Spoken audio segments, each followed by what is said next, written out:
हक्क आहे। आम्ही परिवारातली लोक आहेत, आमच्या शंका जर असतील त्या शंकेचं निरसन हे झालंच पाहिजे, कारण आम्ही आमचा माणूस गमावलेला आहे, तुम्ही तुमचा माणूस गमावलेला आहे।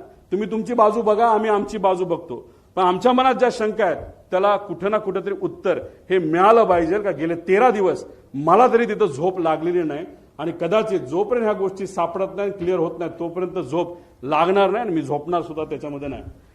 पुढे तुम्ही जर गेला तर आता मुख्य पायलट सुमित कपूर बद्दल आपण थोडीशी माहिती घेऊ।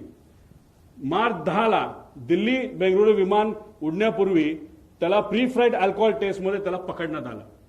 पुन्हा 7 एप्रिल 17 ला दिल्ली गुवाहाटीचं विमान उडवत असताना त्याचं टेस्टिंग जेव्हा केलं तेव्हा तो सापडला। तुम्ही म्हणा तिथं सापडला, इथं का नाही? ह्या सगळ्या कमर्शियल फ्लाइट्स होत्या असं आम्हाला कळतंय। कमर्शियल फ्लाइट्सवर बऱ्याच गोष्टी स्ट्रिक्ट असतात, प्रायव्हेट फ्लाइटला कदाचित तेवढ्या स्ट्रिक्ट नसाव्या असं वाटतं। 3 वर्ष त्याला निलंब करण्यात आलं।